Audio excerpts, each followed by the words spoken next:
Hello, hello. Welcome to Media Queen TV. My name is Aldwyn Altuney here, and we have an amazing guest from Germany with us today. We have the phenomenal Kerstin Linartz with us, and she's an extraordinary lady. We're going to be chatting about the 5 pillars of success today. Hot topic. A little bit about this amazing lady. Now, when we first got on the phone, I must say we just chatted like we've known each other for years. So I know this is going to be a fantastic episode today. A little bit about this lady. She is an entrepreneur. She's a media woman, an author, a coach, and a mentor for more than 2 decades.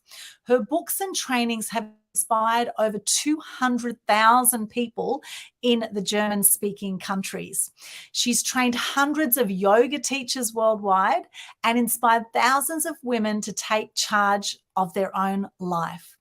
She's been internationally certified as a coach and trainer through renowned organizations, nationally awarded, and is regularly interviewed as an expert in TV, print, and digital media outlets.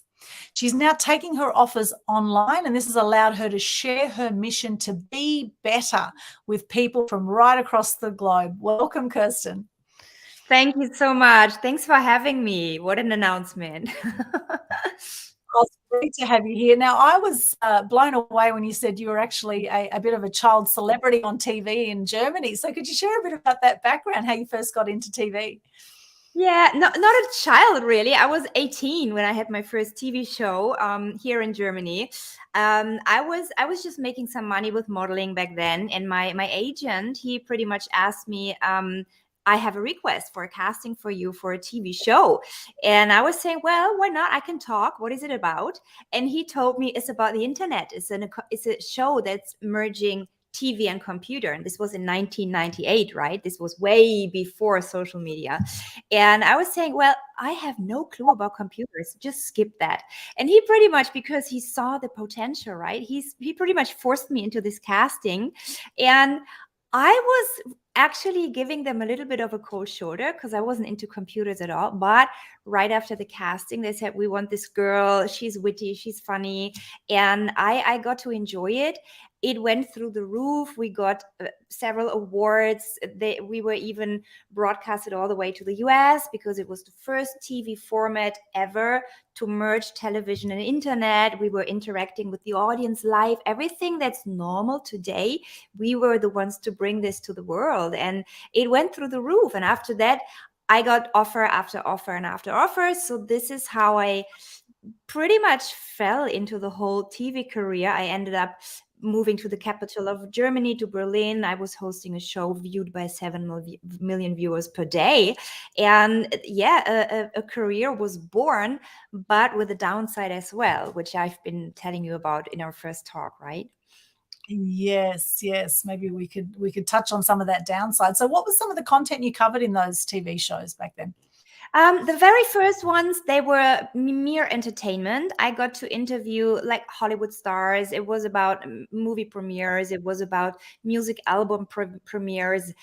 This was also before live streams. This was way before you could get all the music on the internet, right?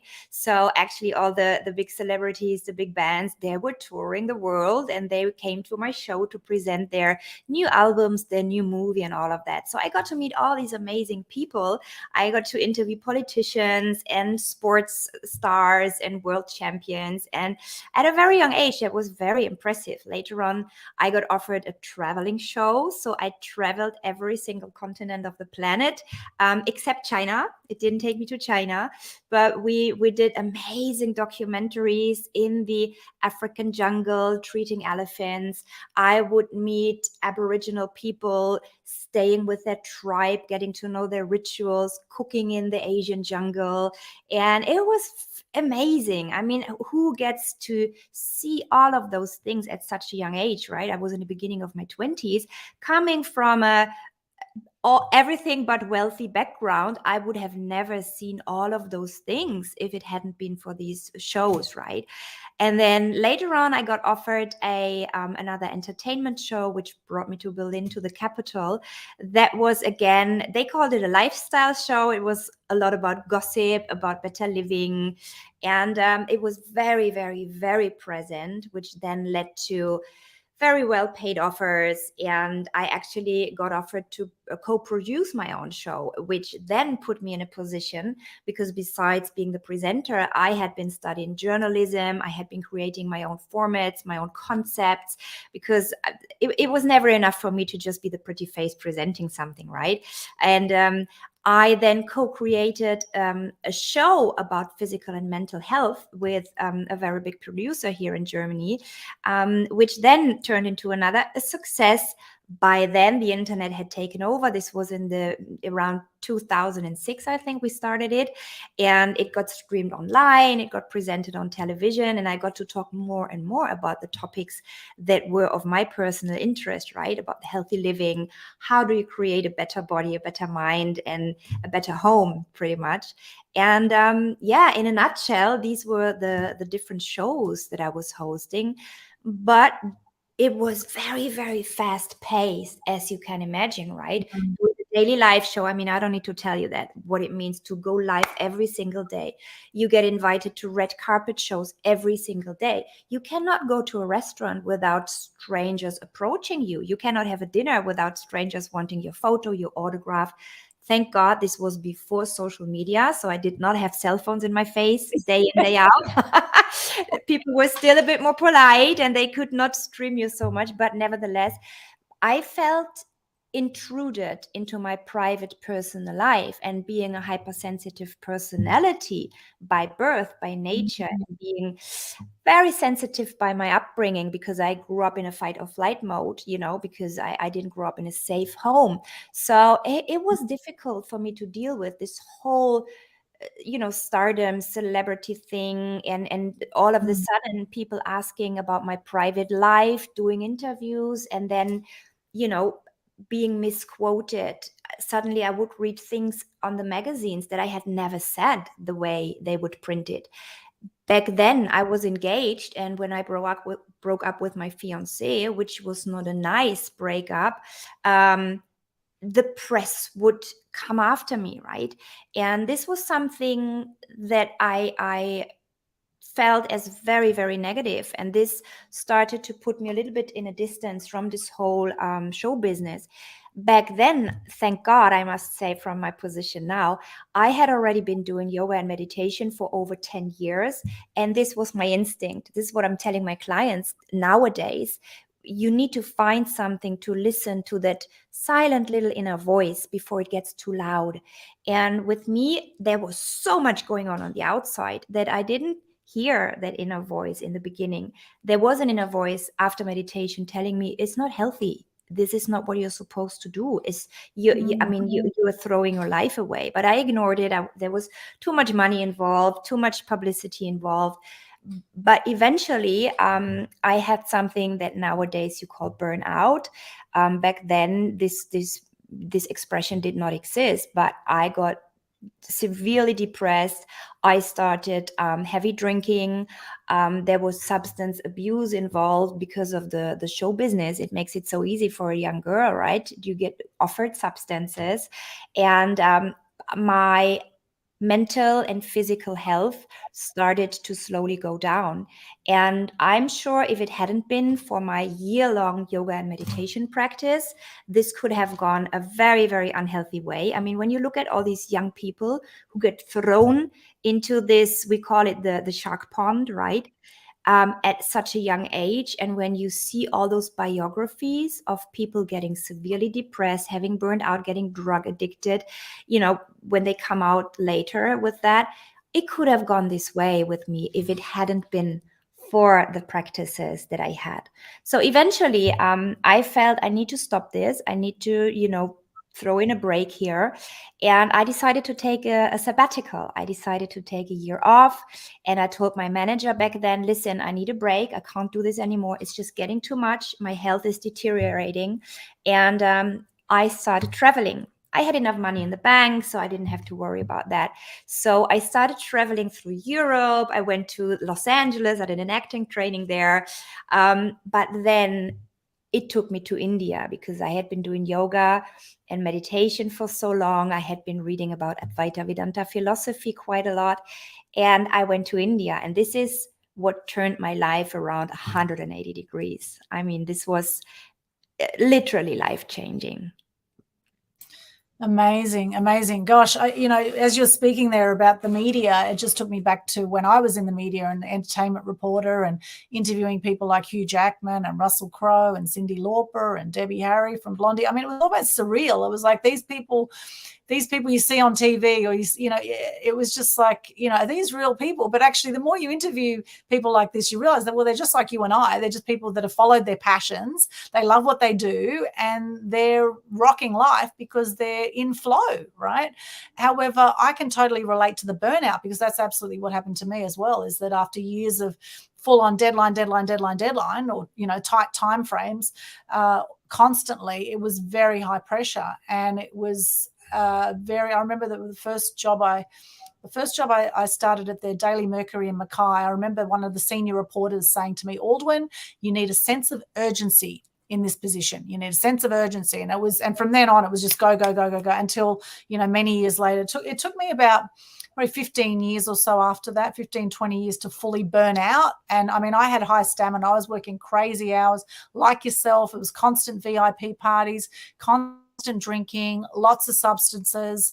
I mean, it's just not sustainable. And in fact, a lot of the journalists I know from back then, a lot of them actually died in their early 60s of cancer. A lot of them didn't survive, because back then the culture was, the journalists would go out and they'd drink and they'd smoke, and they'd, as soon as work was done, they were de-stressing by drinking a lot. That was just the culture. Mm-hmm. And it was a really full-on industry. And I know you've interviewed some amazing people too. Are there any memorable ones you'd like to share from some of the famous people you interviewed back then? Yeah, I would say actually the one that stuck with me most is just very shortly after Kurt Cobain took his life, right? I was interviewing his bass player on my live show, and we went so deep so quickly that he was actually revealing things that Kurt had been telling him about, and we started talking about his guru, right? And up to today, I still have the book he gave me. He said it's my favorite book. It's been given to me by my guru, but we met on this spiritual level immediately. This is why he opened up so much, right, in his show. And up to today, he gave me this book. He signed it for me, and he put a beautiful message inside, and I still have it up to today. It's been over 20 years ago. There have been so many. There was this amazing, very famous German singer. Her name is Nina Hagen. She's actually known. 99 Luftballons. Oh my God. No, that's Nena. That's Nena. That was Nina. There's Nina Hagen. She's this like very eclectic personality. And also with her, we met on this deep spiritual level, because it turned out that she's a big time meditator, and she's telling me on the live show, because I was going in there, and she's telling me about her LSD and enlightenment moments. And my director, he was just like, keep going, this is amazing what you're getting out of her. And I never did any of my interviews from this background, like, let's see what I can get out of them, this little bit of thing. I was just genuinely connecting from soul to soul. And this is what I got mirrored from everyone I interviewed. So often I heard, even from high-ranking CEO, the boss of Mercedes-Benz, or like huge companies, so often I heard, I never felt that held on stage and that heard and understood on stage. Wow. It's like you're really talking to the person. And this is what I've been transferring to my coaching clients nowadays, because I can't even put words on it. It's like I'm opening myself up, opening them up, and I'm connecting with people on a very deep level of interest, of curiosity, but also of an understanding. And one of my teachers told me, is because she said, you're a very old soul. You've been around the block hundreds of times on this planet, right? believe on that. Everyone can choose to believe what they want, but I strongly believe in reincarnation. And she was telling me, well, you've been a teacher for many lifetimes, and this is why you got given this tough life and this difficult start into your life, because you have transformed so much pain and so many challenges in your life that there's so many things that you can emphasize with, and that you can put yourself in so many other shoes because you've been there, and you can genuinely take those people by the hands and guide them out because you found a way out. And that makes it more, you're more approachable and you're more on their level, so to say. Absolutely. Yeah, absolutely. And I feel that with you. I feel very comfortable chatting with you. And, you do have a lovely way about you. And as they say, great challenges are not given to small souls. Yes. Right? Yes. So if you challenge right now watching this, and good to see a few people have joined us here. We've got Arafor here on LinkedIn. Good to see you there. He says hello. Let us know where you're joining us from, those joining us live here. Andreas Yissimi.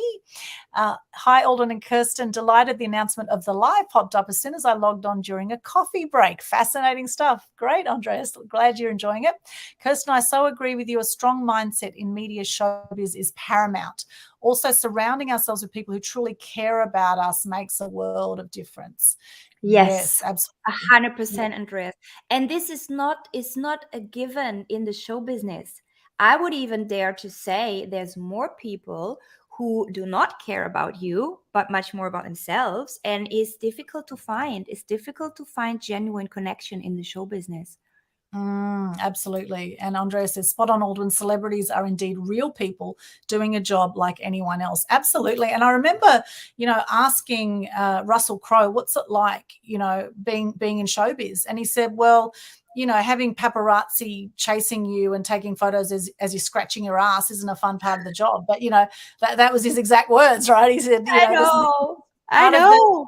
It's just part of it. They don't have any privacy, and everywhere they go, there's cameras in their face, and I guess that's just part of what it's like being a celebrity. And so it can be, I can see for them, it can be quite surreal. And you can see with situations like Robin Williams, for example, who had the high life on the outside. He was all bubbly and happy, and then yet he had depression because, there's that natural balance, the yin yang balance, comes in for people, whether it's, celebrities on massive stages, people like Freddie Mercury from Queen, or, Elton John, or some of the biggest names out there have gone through their really rocky roads, because it's very surreal for them to be on big stages, or to have so much pressure in a way on them to please so many people.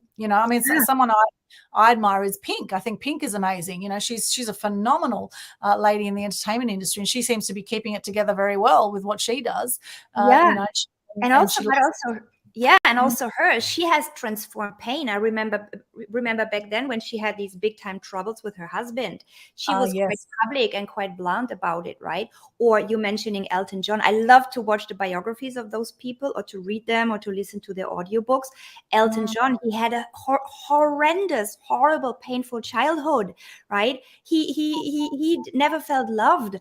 And with so many people who so strongly drive into the showbiz, very often they try to fill a gap, and they try to fill a wound, something that was lacking in their childhood, because what you think as a young person, when I become famous, people will love me. And then eventually you say, oh my God, it's not genuine love. They just want to stardom. Or when you look at Robbie Williams, right, the British singer who's world famous, reading his biography, he is shitting his pants every time he needs to put himself in front of 70,000 people on stage, because he's so scared. He's scared of his audience, but he pushes himself through all the time, because his whole life, he wanted to prove to be somebody. He even sings about that in his songs nowadays. And only when he found his wife and had his children, he started to feel safe. And it's so amazing when and this is what I'm telling people when I work with them, and they have anxiety and stage fright and fear to talk about others, or to talk in front of others, or the imposter syndrome that many high-ranking CEOs have, more women than men, but it also touches male CEOs. I love to give them these examples. And that's the secret of people who are successful and who radiate and who shine, lastingly, sustainably. They push through those fears. It's not that they don't have those fears. It's not that their life is easier, but they face their demons and they face the challenges.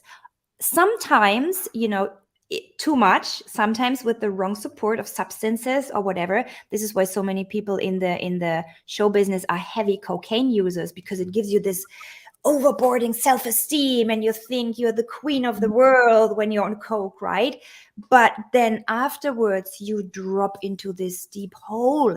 And this is why there's so many borderline personalities as well, because they have never learned how to handle their fears in a healthy way. And this is because I've been there. I know that. I've been through all of that. And I thank God I learned ways to face your demons and to face those challenges and to go through the fears and to still keep going and to come out stronger and to go for your success and to cling on to the vision that you have, but in a healthy way, without substances, because everything that we put in our bodies from outside is already there. We can produce any chemical that any drug puts into our brain. We can produce it with particular practices, with mindset, with breathing, with body, with nutrition. And that's what I have come up with from an experience of almost 30 years now. Yeah, like a big toolkit where I've put together those things that put you in this high performing frequency, like radiating, shining, and facing your demons, and keep going even when you are facing failures, but without the side effects. I this movie Limitless with Yes. Bradley Yes. Cooper. I love it. Yes. I love that as well. He pops a pill and he turns into this supernatural being and he just rocks it. But of course, the pill comes with a side effect and everything goes down the drain afterwards. That's what I'm telling my clients. You can turn yourself into and it's not even supernatural. This is our natural state, because our body is designed with the ability of being super focused, super sharp, of healing diseases that we get told that are uncurable. When I was in my 20s, I had a so-called uncurable kidney disease. My body was poisoned, right?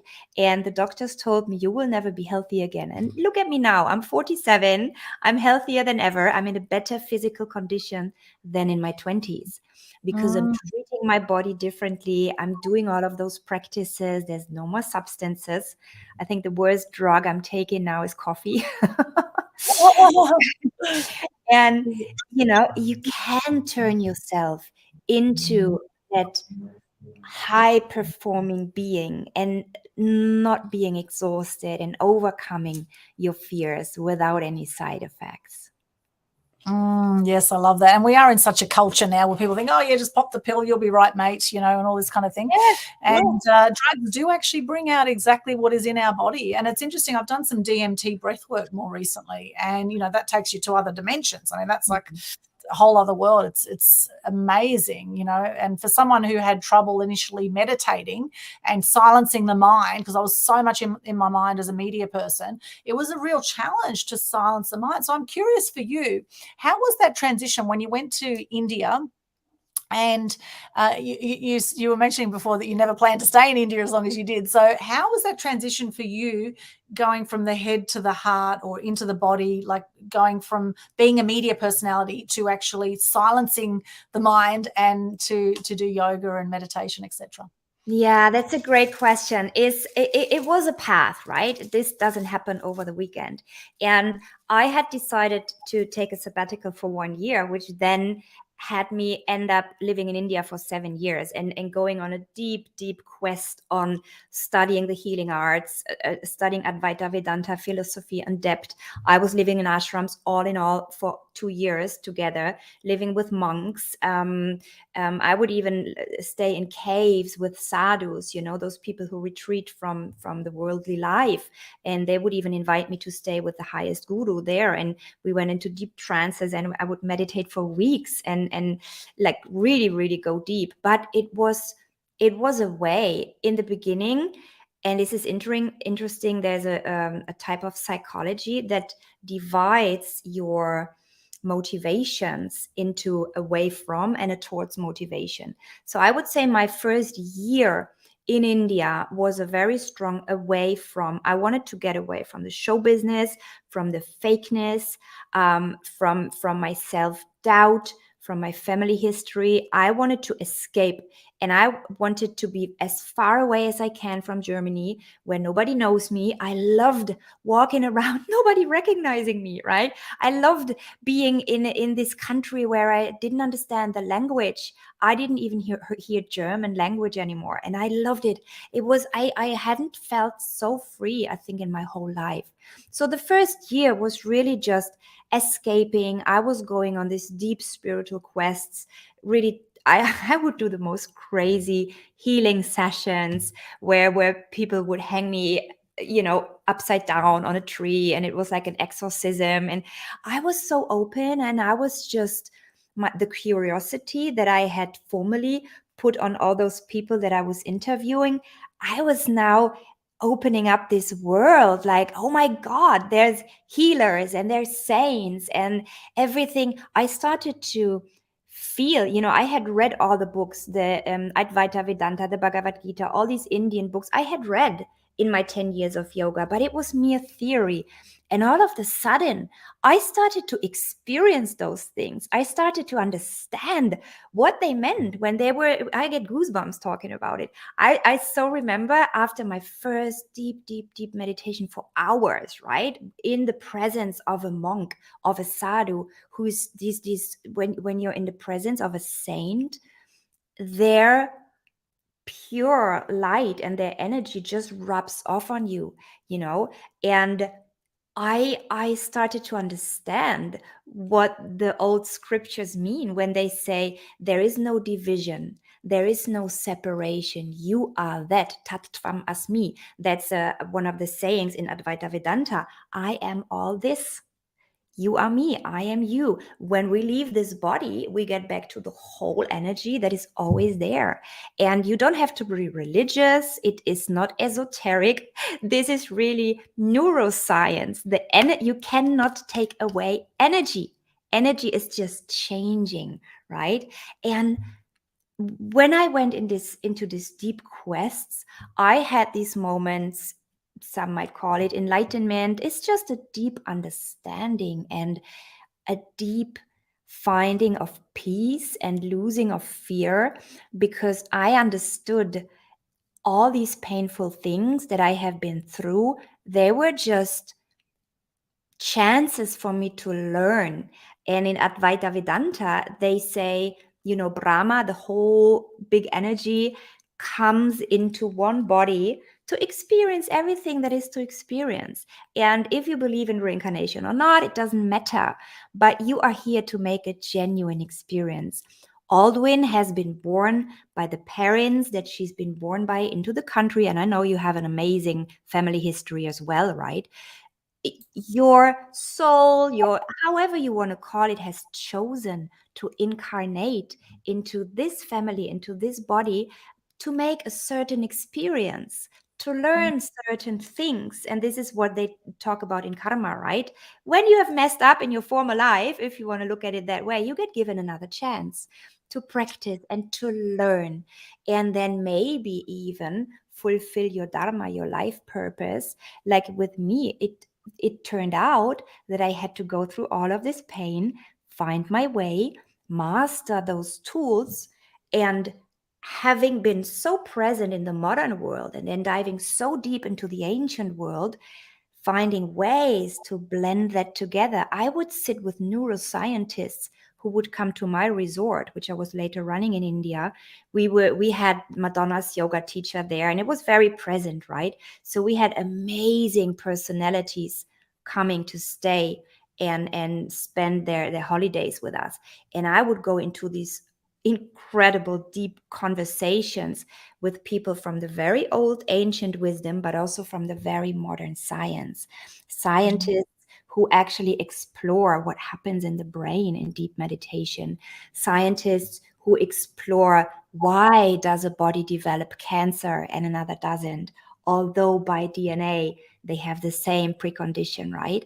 And I would then take all of those things with the understanding I had to be thrown into this painful situation, to heal all of that, to master those tools, to then use my voice that I was given with this very present show business, and maybe supporting others. This is what my teacher in India was telling me when I was thinking about staying there, living in the ashram. I'll be a nun. I'm never going to go back. He was actually telling me, girl, you weren't born into this body, into this situation to sit in a cave and meditate for the rest of your life. You are freaking going to go back to Germany. You're going to write a book. You're going to use your voice and you're going to inspire others. When your master says, you obey. So I went back. I wrote my first book. It became a bestseller. It was read by 250,000 people. And then boom, it changed from the show business girl to then being, interviewed about healthy lifestyle, about yoga, about meditation. People actually started to understand. I mean, nowadays, when you look at Instagram and you see all these bikini yoga girls, it has become like a mainstream thingy, right? But back then, people still had the prejudice. Yoga is so esoteric, and And this is why purposely in my first book, like I took the whole production team to India. I forced them to climb up the mountains because I wanted to shoot the photos on the original locations, right? But I would wear like these amazing evening gowns by a designer because I wanted to show them we're no longer living in the world of either or, but both. It's all about blending together. And this is what yoga means, bringing together, weaving together the old and the new, the inside and the out. And you can be a high performing, successful person. You can even be a show business celebrity and yet at the same time have a deep spirituality. You can be mentally healthy when you're high performing, and you can take care of your soul even when you are running a company. And that's been my mission ever since, for over 10 years now, to share that and to support others and to inspire others. Oh, I love it. It's so great. I must say, I love yoga myself. I absolutely love it. I feel so relaxed. In fact, I crave it. If I haven't had it for a while, I like, sometimes I just need to go and do a yoga class, or I need to go to the beach. Sometimes if I'm feeling a bit flat, I'll either do yoga or I'll go to the beach, right? One of those things, or I might sleep, right? Might have a little nap. But really, it's so powerful, and it is about, yoga is that deep breathing, that relaxation, stretching the whole body out. It's such a beautiful practice, and I actually really like gentle yoga. I like more the restorative yoga personally. I mean, some of the yoga can get a bit full on with people throwing their arms and legs in the air and whatever. Some of it can be a bit out there, however, ego, right? There's a lot of ego in the yoga scene as well. Oh, look what I can do with my body. I know. Yeah. Exactly. And so, we go at our own pace, etc. However, very, very powerful practice. And in fact, all the successful people I know meditate. All of them meditate. And yoga, in a way, is a form of meditation. Really, that's how I look at it. And in fact, often in yoga, there is the meditation segment at the end of it as well. And so I find that very, very powerful and very interesting that so many people who are successful in life, in whatever we view success as, that are achieving goals of what they set for their lives in all areas of life, that they meditate. Now, is this something that you practice daily now, and is it something you would recommend? And what would you say to people who might have a bit of a challenge silencing the mind, particularly the busy business people out there? What would you recommend to them to silence their mind to be able to meditate? And how much meditation do we really need? Well, the more the merrier, I always say with Right. meditation. And this is something I know that many people, especially high ranking CEOs, business people, they are scared of meditation.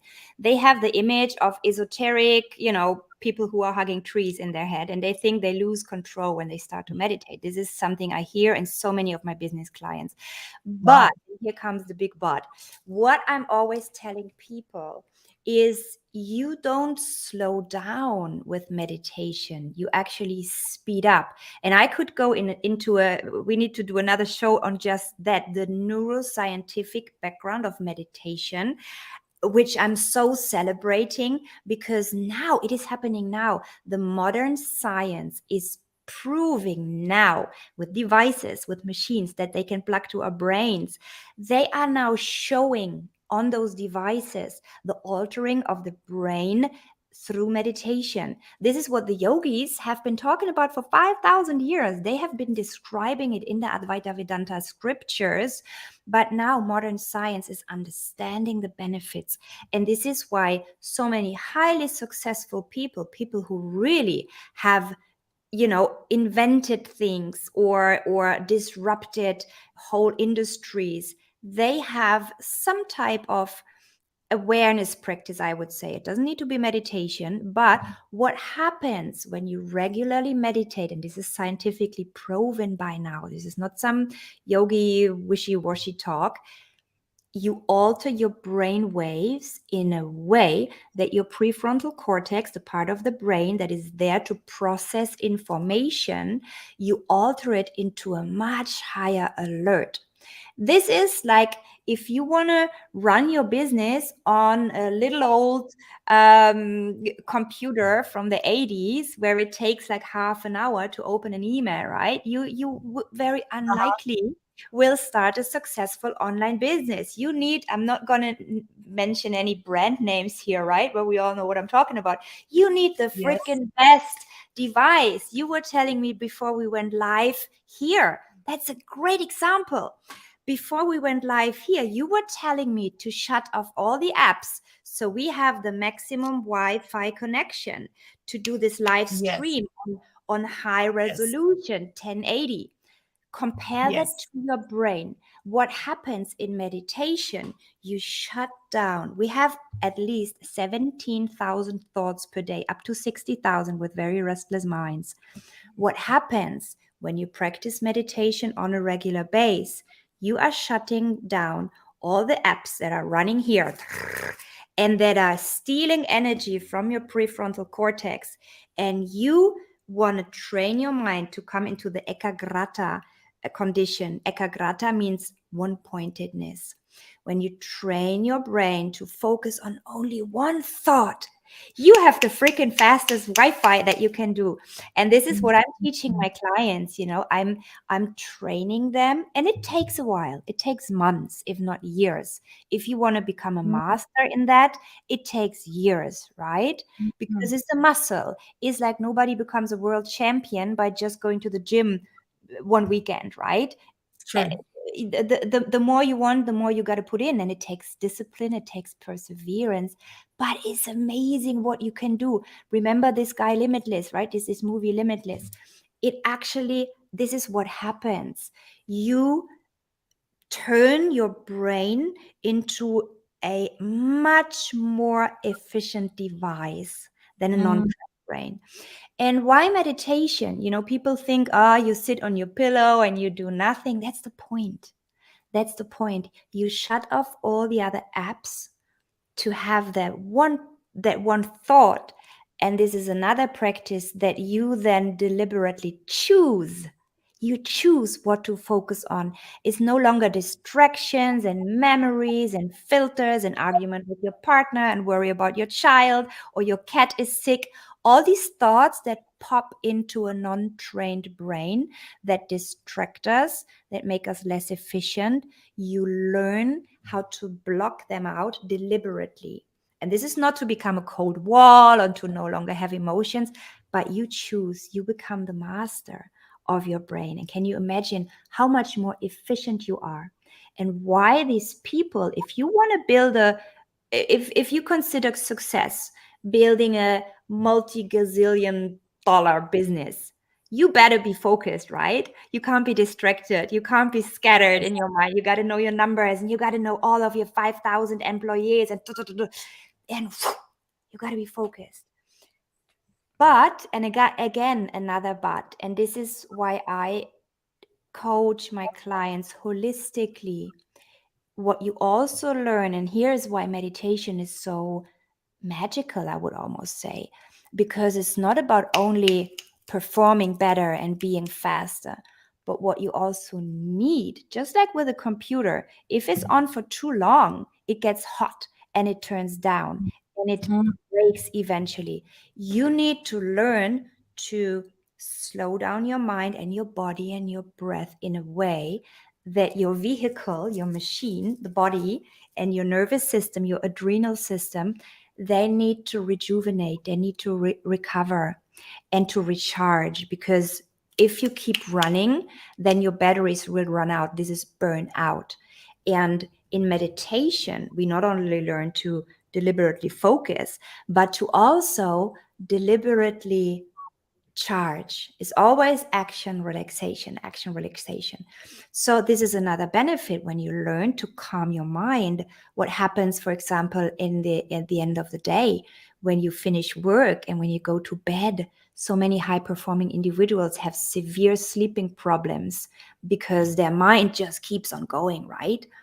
With meditation, you learn to consciously stop it and to really go into rest and to really let your cells rejuvenate. That's why you don't get ill anymore. If you meditate deeply regularly, you don't get ill anymore. Your immune system goes up. The way you process your food, because this is what happens at nighttime, or metabolism works at nighttime. When you go into deep rest, you process your food better.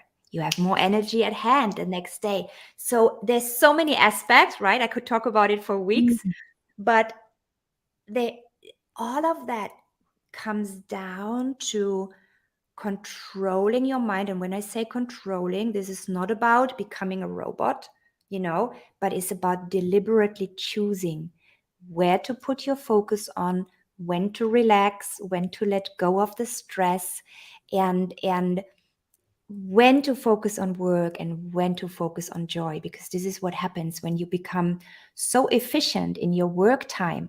You get shit done much quicker, you don't like procrastinate and doodle-deedle-daddle with some stuff that's just not getting it done. You get it done, you're there, and then you have free time. You have quality time to enjoy. And don't we all want that now? Yes. Wow. Well said. I love that. And it's having that laser focus, isn't it? It's as you say, 60,000 thoughts a day, 95% of our thoughts are the same thoughts we had yesterday for most people, and 80% are negative for most people. And so that takes, if that's our standard modem apparatus, then then it's going to take something to shift that, right? To actually, you want a different result, do things differently. And today's topic, the 5 pillars of success. I would love to hear what these 5 pillars are. And we'll come to some of your comments. Thank you so much for those who've made some comments there. We'll come to those before we wrap up the show. But what are these 5 pillars of success that we speak of here? And I'm very curious to hear more about your book as well. So we scratched them a little bit. So the first pillar, this is this holistic approach that I work with, that it is paramount to address all 5 pillars if you want lasting success, lasting health, and lasting joy in your life. If you neglect one of those pillars for too long, or if you don't develop them properly, it's not going to happen. It's not going to happen. There will always be a lack somewhere in your life. And if you want the full Shazam, then you gotta take care of all of these 5 pillars. We have addressed the body, I think, enough. I think it's quite obvious, right? When your body is ill, when you have sleeping problems, when you have joint problems, when you don't eat well, you will never be in your highest potential. It's just not going to happen. It's quite obvious, right? Second pillar is the mind. We were addressing it with the part of meditation, right? There's other aspects to it. So I always, as I said, I combine the ancient wisdom with the modern neuroscience. There's so many techniques and tools how to train your mind, how to become more concentrated, focused, how to release old thoughts and patterns and beliefs. So again, I combine ancient wisdom with modern neuroscience, with modern psychology, because you need to be in control of your mind. If your mind is messing with you, you will never be successful in life because there's too much distraction, too much procrastination. And at the end of the day, if you don't believe in yourself, how can your clients, your customers, and your surrounding do so? It's not going to happen. So the body, the mind, emotions, and this is all connected. Nothing can be used separately, right? It's always connected. The emotions. How do I react on a stressful situation? Do I stay calm? Can I control my fear, my anxiety when I need to present, when I'm speaking to my boss because I want to raise in money, when I have a conflict, when things are going wrong, right? Do I freak out or do I stay centered? So you want to look at your emotions and you want to look at why you react the way that you react. We always are programmed by our history, by our upbringing, and so on. So body, mind, emotions. The fourth one is the material world. You want to make sure that you have your needs met. This is the least. If you are worrying about how to pay your bills and how to pay your rent, you won't have a healthy body, you won't have a calm mind, you won't have your emotions under control because there's fear, there's stress, there's, unsettledness. So you want to get your outer world at least to begin with in such a place that you have a constant stream of income, that you know your numbers, that you know where you find everything, that you feel in control, and this will rub off on the other ones. They're all intertwined, right? So the outer world is important. This is also touching our connections. How do you interact with other people? How are your communications? How are your boundaries to yourself and to others? Do you communicate boundaries to the outer world, or do you let people abuse you, take advantage of you? This is with so many of my female coaching clients. I would say almost 70-80%, they end up opening up about having their borders, their boundaries crossed at one point or another, because they have a tendency to overgive, right? And they never learned to stand up for themselves. So all of that plays into the fourth pillar, the outer world. And this is always, how do you create your outer world? How do you design it? Again, purposely, deliberately. This saying, create your life and don't just let it happen to you. Become the master. You want to take the horse by the leash. Yes. So the body, the mind, the emotions, the outer world. And once you've done the groundwork with those four, and this is really a luxury that we have in our generation.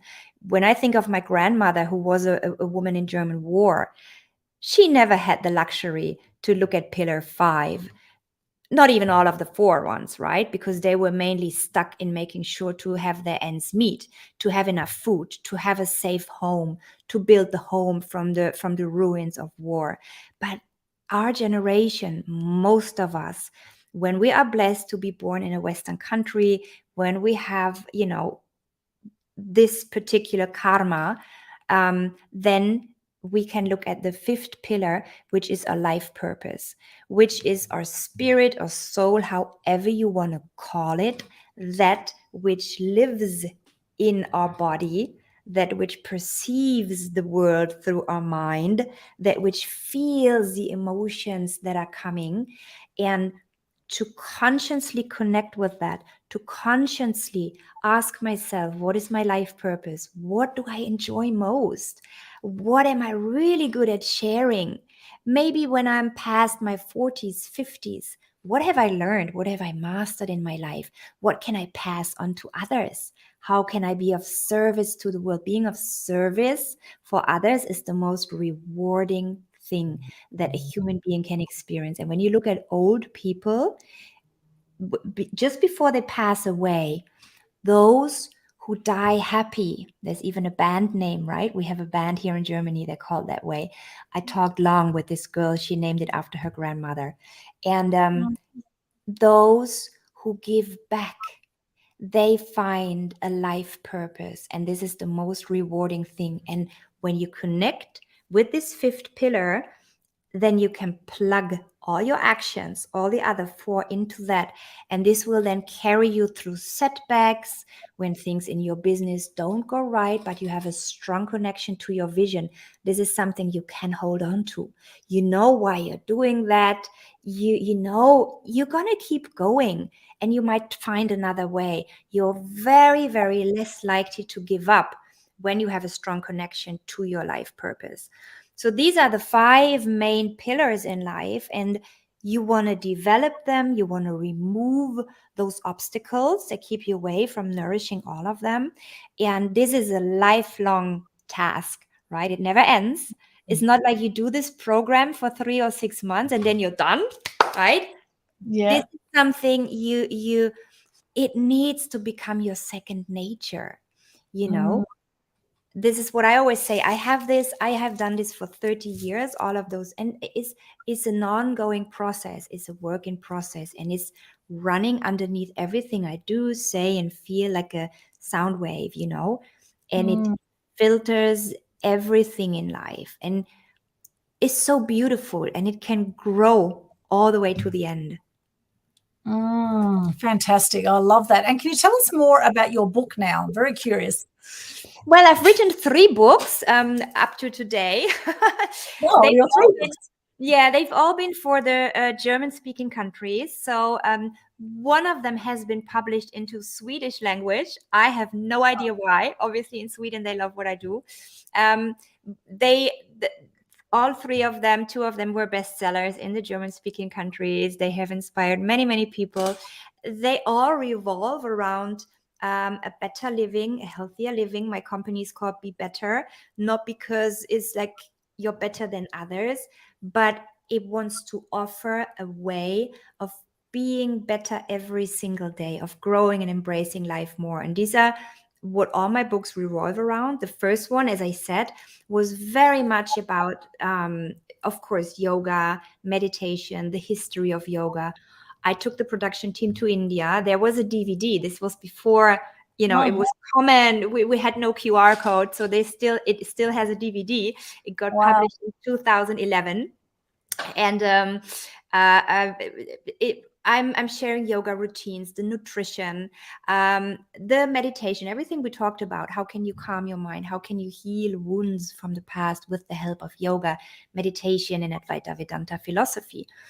This was the first one. The second one, my teaching already had evolved when I published it, and I have written it very much for my business clients because, and you were asking that question, I want to get back to that very quickly, because working with high-ranking CEOs, I found, well, I can't be too spiritual in my wording. They get a little bit scared and they think I come with incense sticks and I'm dancing around the tree, and I got to be a bit more scientific here. And this is when I started really interviewing scientists, and I really went after the proof for what I'm teaching, is jam-packed with numbers and proofs and what happens in the brain,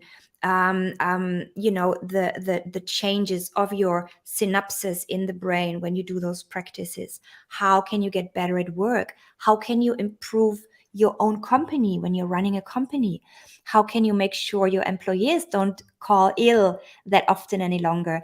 All of those things. So it was a much stronger focus on the business world and how to implement a healthy physical and mental lifestyle into your business. And the third one was one of the biggest publishing houses in Germany. They requested me to write that for them, and they wanted something very personal. They wanted like autobiographical. How do you say that? Biographical. Autobiographical. Oh, it's difficult for a German. So they wanted a lot of my personal story in it. I had just given birth to my daughter when I wrote my third book. the two other ones were before I became a mother.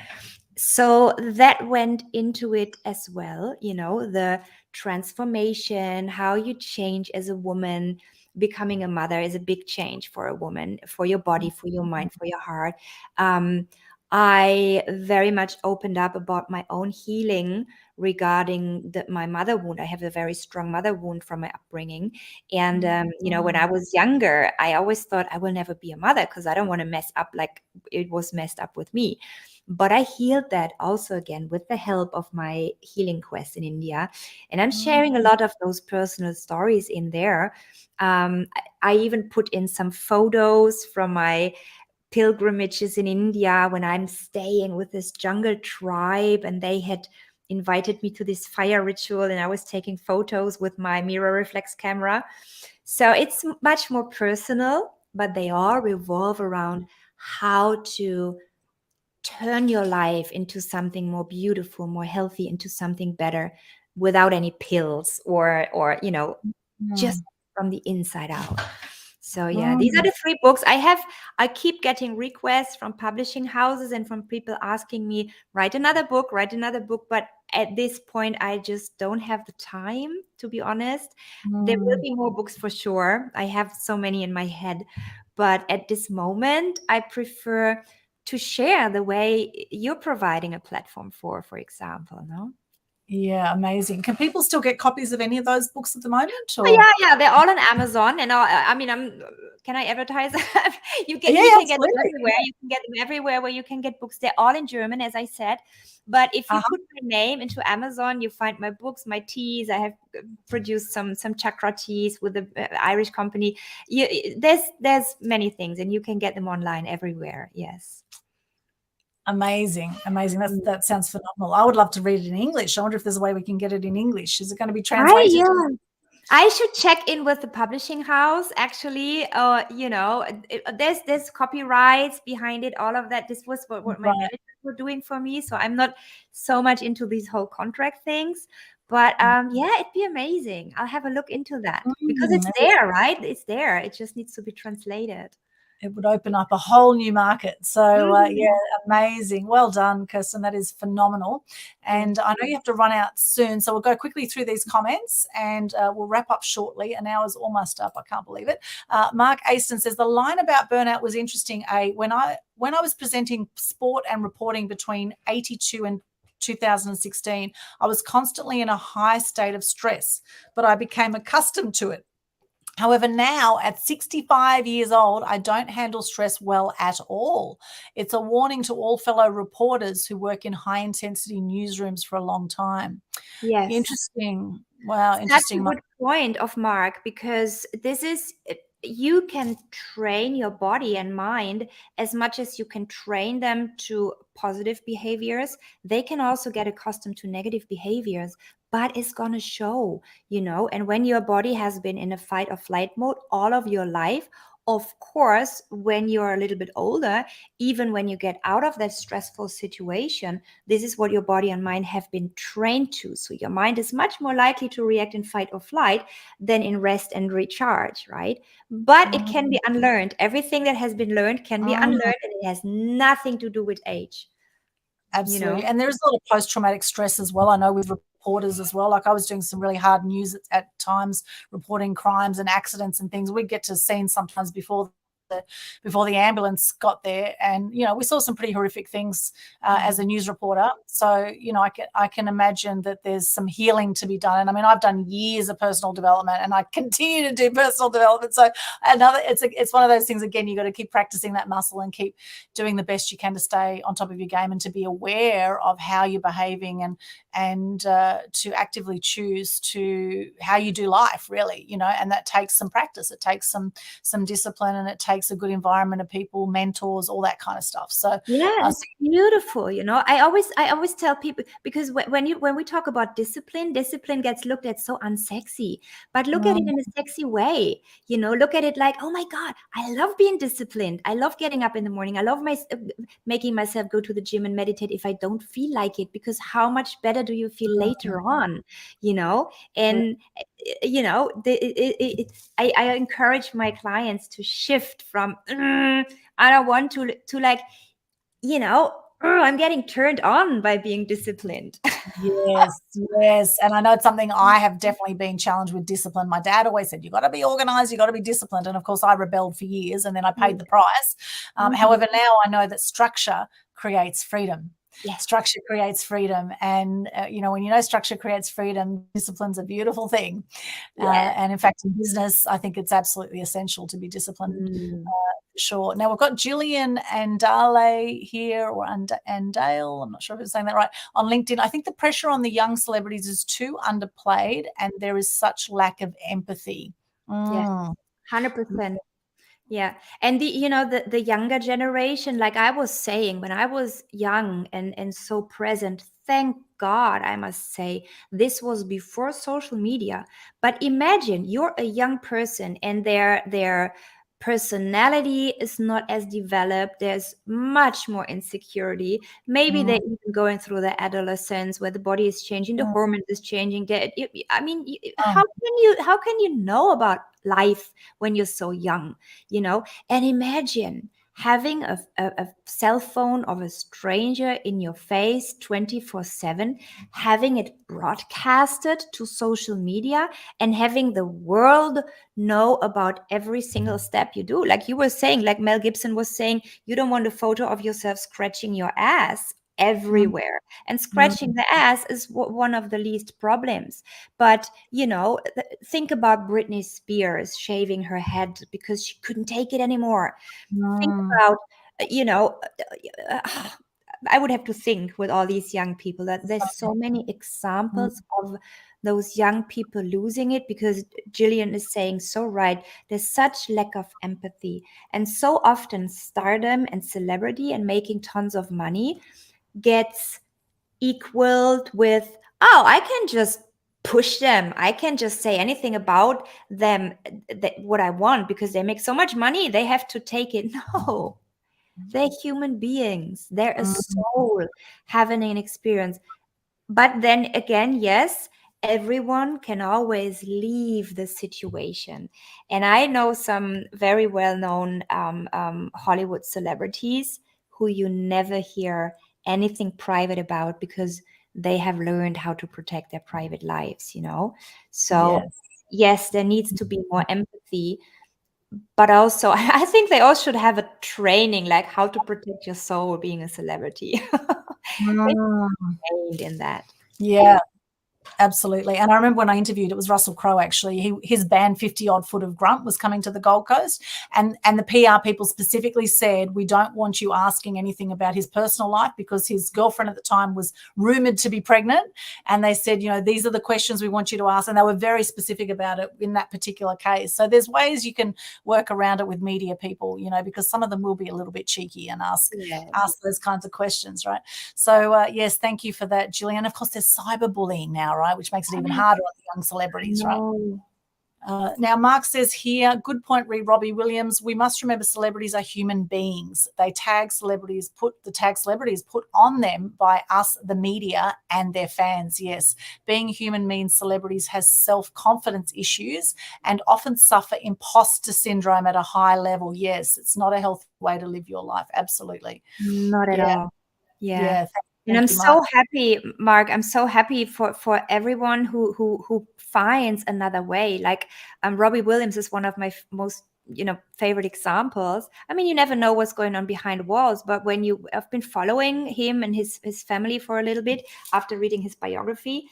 And, he stopped the drinking, he stopped the drugs, he got into sports, he's taking care of himself.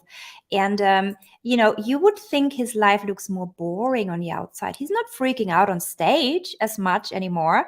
This is always interesting. It's also interesting. But he's saying, when you listen to the lyrics of his songs, he sounds much more centered and calm. But he also, I think he's in his 50s now, no? And 40s, beginning of 50s. He also needed to ripe like a good wine, from the and go through. He turned his pain into power and peace as well. Yes. Beautiful said. And Andreas says here, Kerstin, people entering entertainment showbiz in general need to hear this. the buzz can be obtained in a natural state. It truly can. Yes, Andres, absolutely. Cameron Quinn, hello, 100%, he says. And hello, ladies. We've got Facebook users saying hello, ladies. I'm not sure which Facebook user. Hello, Facebook user, Hi, whoever Facebook you are. user. Andres, wow, such a great point about taking care of our brains like we do our computers. It needs a reboot now and again, or indeed to be shut down properly on a regular basis to avoid crashing. Absolutely. 100%. Yes. So true, so true. Facebook user is very true, Kerstin. Hi, Facebook user. Totally with your wisdom, Facebook user. True, our body we need to use as a temple. Yes. Healthy body, healthy mind, happy life. Robert, wisdom world. Kerstin, I love your wisdom. Hello from Belgium, Aldwyn. Great advice. Hello, Facebook user from Belgium. I'd love to know who you are. Let us know your name. Kerstin, regards from Gold Coast. I born in Slovenia, now live in Australia. I love German language and quality. Nice one, Facebook user. Vielen Dank. Also sage ich dir was auf Deutsch. Some German for you here. Yes, guten Tag, guten Morgen. Thank you. That's about all I know.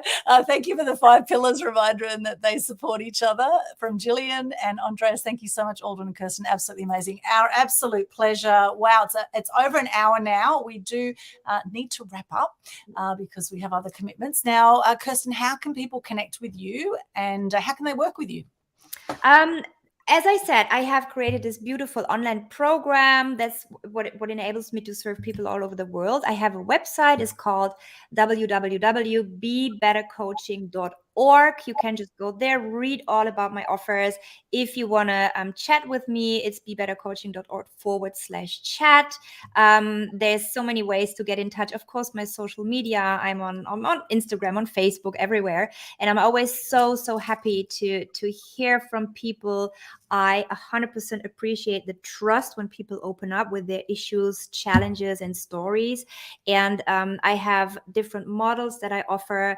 I do very close mentorship for several months. I have people who book me for a full year to guide them through intense processes. Always down to your personal situation, how we're going to work together. But it's always the same process, and it's always beautiful what comes out at the end.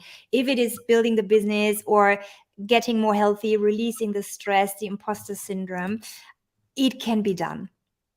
Yes, and I'm sure you'd be an absolute delight to work with. So I would highly recommend reach out to Kerstin. She's phenomenal. bebettercoaching.org, BBE, better, spelled fully out, BETTER, coaching, COACHING.org.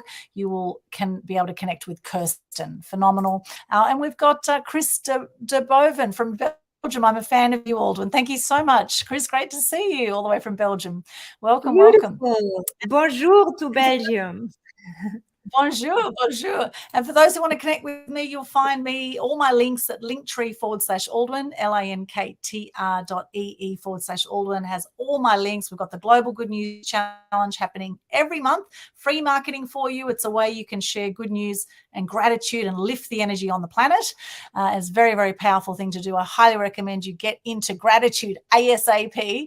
And we have prizes to give away, and we add you to a private group and all that stuff. All the details are pinned to the top of the Global Good News Challenge Facebook page, which is linked in my link tree.